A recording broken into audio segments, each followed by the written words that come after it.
Hi, my name's Robin Baird. I'm with MMORPG.com. I am here with two World of Warcraft devs to discuss the upcoming Ghosts of Caress release. Would you like to introduce yourselves, please? Yes, hello. I'm Stephanie Yoon. I'm an assistant lead quest designer here on the World of Warcraft team, and I was also the point on this patch. And my name is George Veliv. I'm a senior game producer on the WoW team. I'm a producer for a lot of features going to that patch, but mostly working on combat-related content. Fantastic. Thank you. I'm really excited to have both of you today. Happy to be here. So just to jump right in, one of the things that always kind of stuck with me back with Dragon Flight was when we teamed up with Veranoth and she joined up with us. That was cool, but in some ways the pacing felt a little sudden. And since we're essentially kind of looking like we're going to work with Xal'atath here, I wanted to get a little more information about how you guys approach that, how you went about trying to make it feel like it was earned and not just like, oh, now we're doing this, you know? Yeah, absolutely. I think that's a point of concern, definitely for us to have focused on, and the situation with Xal'atath is a little bit different from the ones in the past. Like we know that Xal'atath has been the big bad of the War Within so far, and this is definitely a sudden shift for her to be reaching out to us like this. We seeded some of her troubles within the last major content update, Undermined, where her dark heart was not taken by her, but by other people, and sort of like led into this moment. But yeah, we were really concerned when we were sort of like developing this storyline of how do we make this feel good? How do we make this feel right? And as players have their own concept of how their characters would sort of like react in a situation like this. We have fans who are on Team Xal'atath who are Void Shadow Priests, or who are Shadow Priests, and like love all the evil. But and we also have like devout paladins, devout priests. I'm talking, of course, their characters. And we tried to build in reasoning that made sense and sort of like gave the players all the reasoning why this is so essential. And we created a giant board where we are sort of like saying, okay, these are the reasons, these are the ways that the events will slot out so that people will feel they have to do this. They have no choice. And yeah, because the events of the Ghost of Koresh are contained solely within the this content update itself, we didn't have that much wiggle room, but I am hopeful that players will see that the alliance of convenience with Xal'atath sort of makes sense to them, even if their character feels really strongly negatively about it. We have Illyria telling you like, hey, please do this for me. We have all these situations that arise to sort of encourage this sudden alliance. Yeah.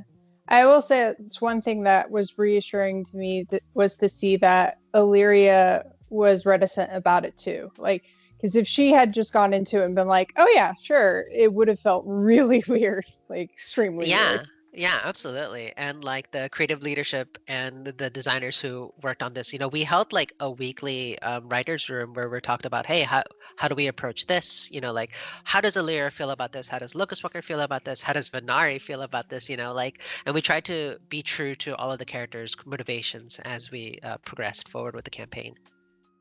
Fantastic. So next thing I was wondering about was with the new dungeon. I was curious if you could give me some more background on like what the inspiration for that dungeon was and where you pulled the name from, some of the lore behind it, I guess. Yeah, absolutely. So when we were approaching the content within the Ghosts of Koresh, we sort of like looked at the ideas and said, okay, we're coming to an iconic place that we've known about for so long. It's about the Ethereals, a fan favorite race. What can we lean into that really highlights what's really cool about the Ethereals? What do the players want to see about the Ethereals? We knew that the Netherstorm had these shattered land chunks. I'm sorry, I'm stammering a little bit. Right. we knew that ethereals had their really cool energy form, and that's why we leaned into phase diving. And we also knew that they had ecodomes, you know, like these pockets of pristine nature protected from the wild outside. And so it was a natural fit for us to sort of venture into an ecodome and say, okay, well, in this ecodome, how is this different from the other ecodomes that we'll be going to within the campaign and within the outdoor features? And so before this, I was the point for Hallowfall within the War Within, and we sort of like when we approached dungeon creation for there, you know, we said, okay, Hallowfall has two distinctive features. You know, let's highlight both of them. Let's highlight the light and let's highlight the void. In a similar fashion, you know, here we said, okay, let's highlight the void and Dimensius within the raid. Now let's highlight the opposite, so that players are getting a refreshing difference in experience when they're going through the dungeon and the raid. As for the names, you know, like we really chopped it up among the designers and said, okay, what are the names that really feel strong to Koreshi culture, and Ikoda Maldani came out. Fantastic, thank you. It's great that you mentioned Hallowfall too, because out of all of the original zones, Hallowfall has been the one that has stayed the one that I enjoy spending the time in the most. And I think it is partially because there's the two different phases, and it's switching even now still feels neat. I always like stop what I'm doing just to watch it switch. It's pretty fantastic. So, yeah, a lot of the time. Thank you. That's music to my ears. A lot of the time, my team's background is actually like the crystal shifting back and forth.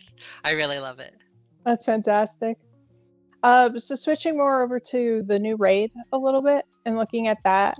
So I know you don't want to give away any spoilers or anything like that, but we've seen all these images of Dimensius as this huge guy we're fighting. I was curious if you could expand a little bit about the approach for trying to build that fight to be, you know, a payoff of this expansion, but also like sometimes with the large fights, you can get lost in it a little bit. So to keep it still feeling engaging, I guess.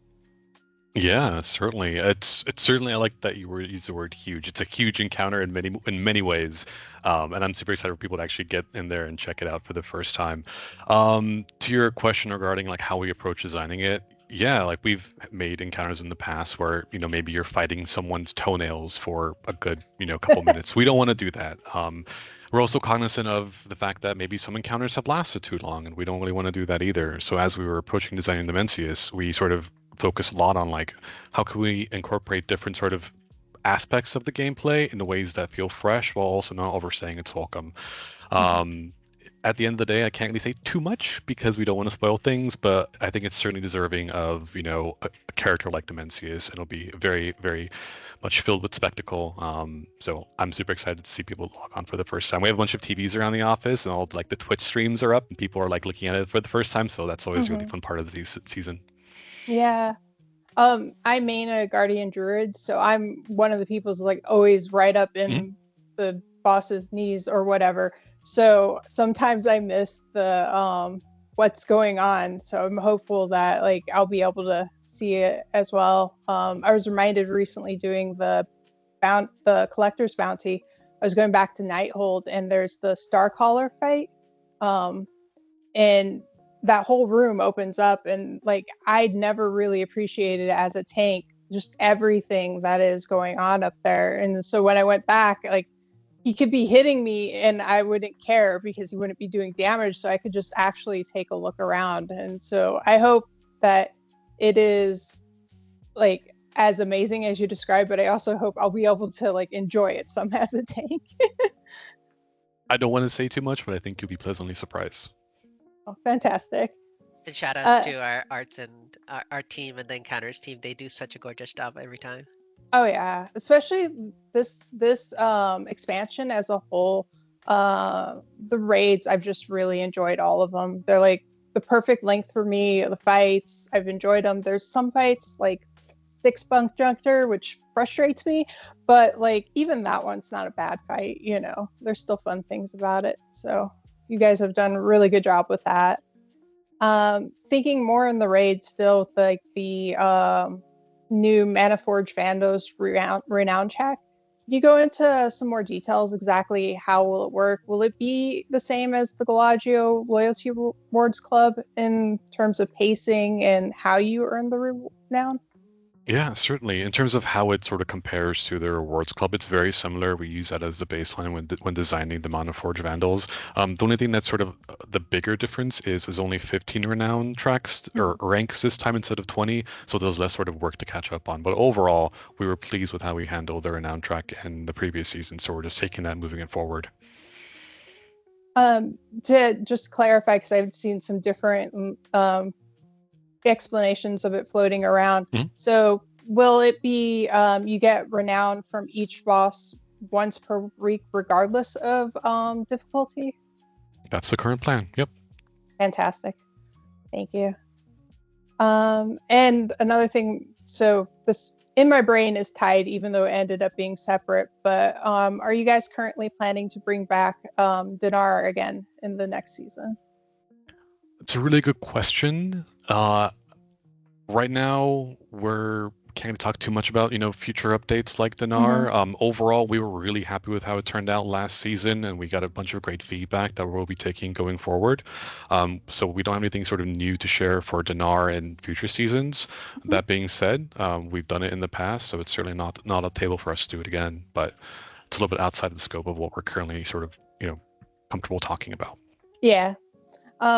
In terms of the season that's just finishing up, was there any feedback you got about how the Dinar was done that surprised you guys, that sticks out?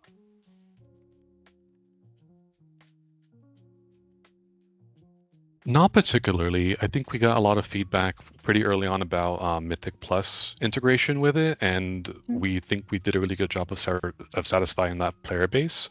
So once that all was settled, I think we ended in a really good place overall. Oh, thank you.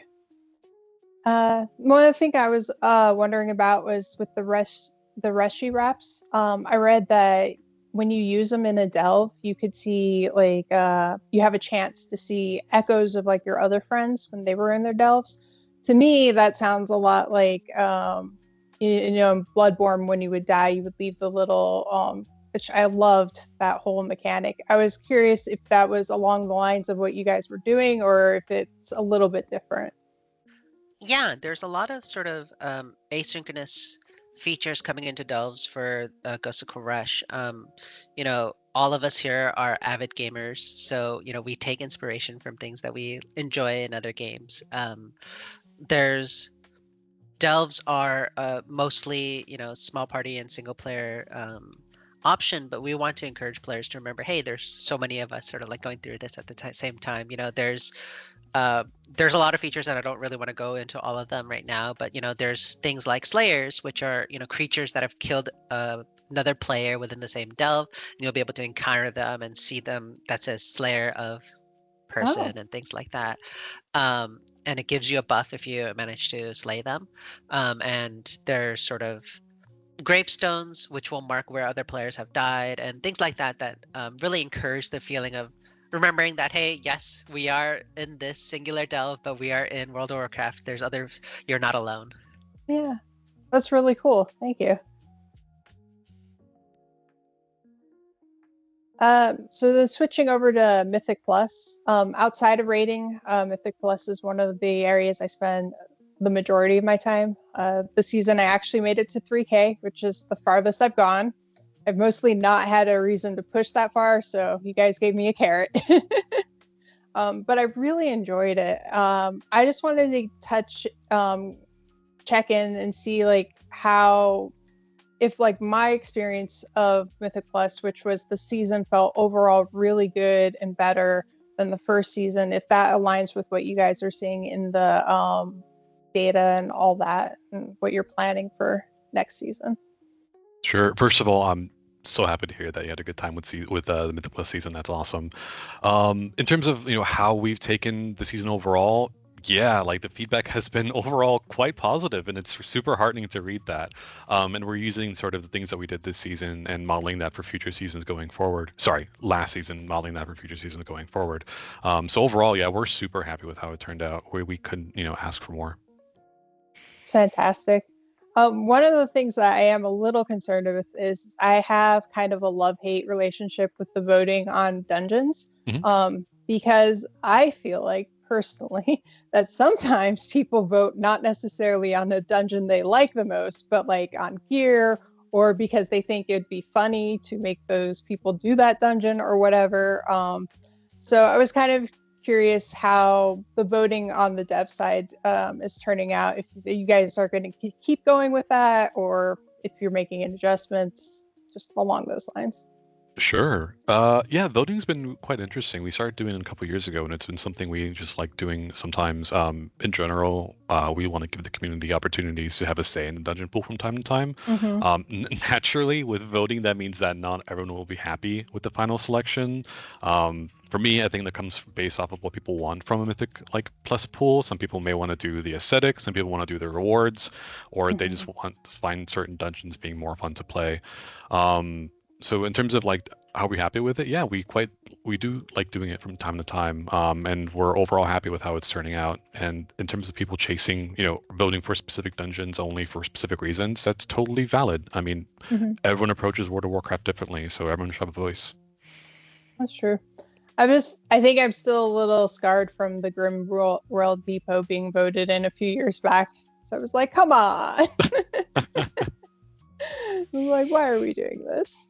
But on the note of Mythic Plus, it does seem like there are a lot more changes to the dungeons happening going into the season, especially with, I think, Arakara is one of the main ones I've seen a lot of changes being made to it. I'm curious if that's something that you guys are going to look at doing more often in the future, or new mode of going into Mythic Plus seasons is adjusting the dungeons, or if it's just like the season you guys felt particularly that there needed to be some adjustments made. That's a really good question. In terms of scope, or how much time we spend adjusting seasons or dungeons to make them make sense for that season, it really is variable. I think when we always bring back older dungeons, we want to make sure that it's up to snuff or up to the parity level that we're expecting for Mythic Plus seasons. So I can't really speak for future seasons or what our plans there, but looking at how we handled season 2 and how we'll be handling season 3, I think players can expect more sort of updates to keep the dungeon pool fresh, and squashing outliers when they stand out, for sure. Yeah, I do like some of the changes made to the last boss of Arakara, because I remember in season 1 for me, that was the one dungeon where I felt like I could get in groups. We would roll through the entire dungeon and then we get to the last boss, and it was like, I'm one of the people, if I'm overreaching, I want to know that in the beginning, not at the end. Right. So I think it's going to work out well, but yeah, that was one of the ones I saw when it was coming back. I was like, no. But that should be good. Along the lines of the balance changes with the classes and everything, I've seen a lot.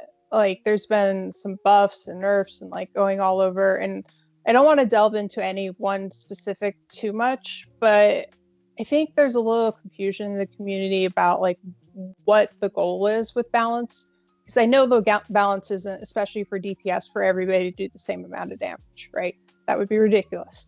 So can you talk a little bit about how you guys approach those kind of balance changes? That's a really good question. I could talk about this for a while. I think to your first point, maybe around why are we spending time on balance or class updates? We get a lot of feedback from our players.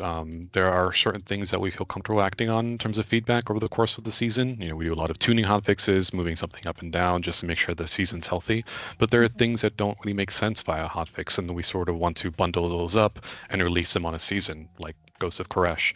So that's why from season to season, you see this big outpouring of updates and iterations, because this is a time where we feel like we have sort of bandwidth, we have time to react, we have time for people to get on PTR and give feedback, and we have time to tune, which is why it feels so concentrated around a major season like Ghost of Koresh. In terms of how we handle balance and tuning as a philosophy, our goal really is to make sure that no matter what class or spec or role you're playing, you're having fun, and that what fun means can mean things to different people, but we want to encourage, people to be brought in, LFG content. We want people to feel like no matter what class or spec they're playing, they could sign up for a Mythic Plus key, or they can queue for PvP. That is sort of the overarching goal. There's a lot of, what's what I'm looking for? A lot of different ways to play World of Warcraft, especially with the inclusion of delves being a major focus for the War Within. We've been spending a lot of time talking about how can we make sure that players who are playing solo don't feel like they're just falling over constantly, even though they're DPS. So it comes down to a lot of conversations, a lot of aligning on philosophy, but fundamentally it's making sure that no matter what you're playing, you can play what you feel comfortable playing, and you're sort of wanted for content. Yeah, the comment about making sure it's fun is one that I've been thinking about a lot lately, because like I said, I main a Guardian Druid and I love my Druid. Like every time I try to play something else, I always end up back on my Druid because I just miss so much. But one of the things that does make me a little sad is when I play my Protection Paladin. Like there are so many skills in the Protection Paladin kit that just using it is fun. Like it's fun to throw the shield and see it bounce around. It's fun to hit the forget what it's called, but it's the one that makes the bell sound and like stuns things around you, Like there are so many abilities that are just like that hitting the button feels good, and I don't really feel like, and I haven't felt like I've had that in Guardian for a long time. It's one of those things that I don't know what the good fix for it would be either. But I was curious if that's kind of the sort of thing that you guys have heard at all and look at as well, or like. Yeah, absolutely. Well, first of all, I appreciate your feedback about Guardian Druid. When it comes to sort of designing any class or spec, like the fundamental thing is to have fun. And yeah, in some cases, there are places that we can improve for sure.